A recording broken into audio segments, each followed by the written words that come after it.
Voice of محمد میں خوش آمدید۔ آج ہم قربانی کس لوگوں پر فرض ہے کہ موضوع پر گفتگو کریں گے۔ قربانی کس پر واجب ہے جیسا کہ ہم عید الاضحیٰ کے مبارک موقع کے قریب آتے ہیں۔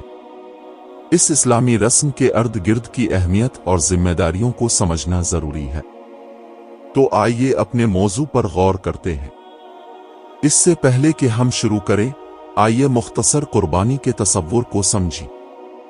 قربانی، جسے اضحیٰ کے نام سے بھی جانا جاتا ہے، اسلامی مہینے ذوالحجہ کے دوران خاص طور پر عید الاضحیٰ کے دنوں میں جانور کی قربانی کا عمل ہے۔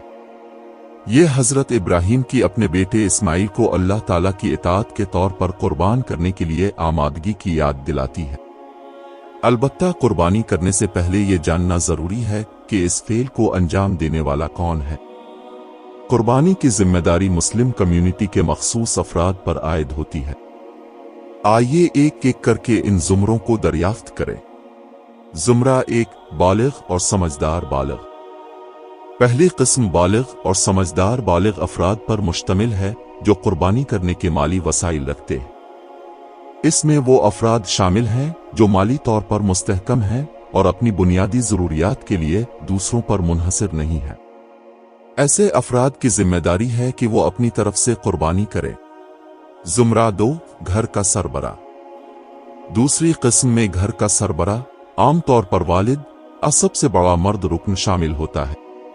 یہ ان کا فرض ہے کہ وہ اس بات کو یقینی بنائیں کہ قربانی ان کے پورے خاندان کی طرف سے ادا کی جائے، بشمول ان کی شریک حیات، بچوں اور زیر کفالت رشتہ دار۔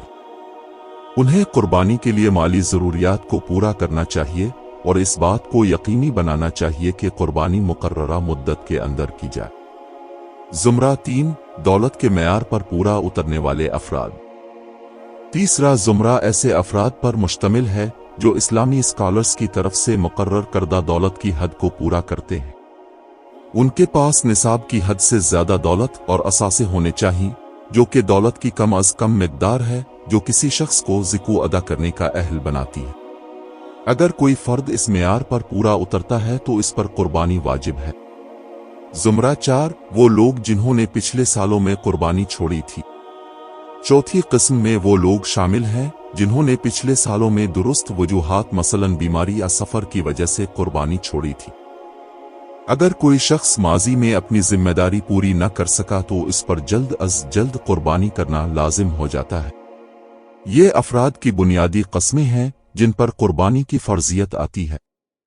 یہ جاننا ضروری ہے کہ قربانی ان بچوں افراد پر واجب نہیں ہے جن کے پاس اس فرض کو پورا کرنے کے لیے مالی وسائل نہیں ہے۔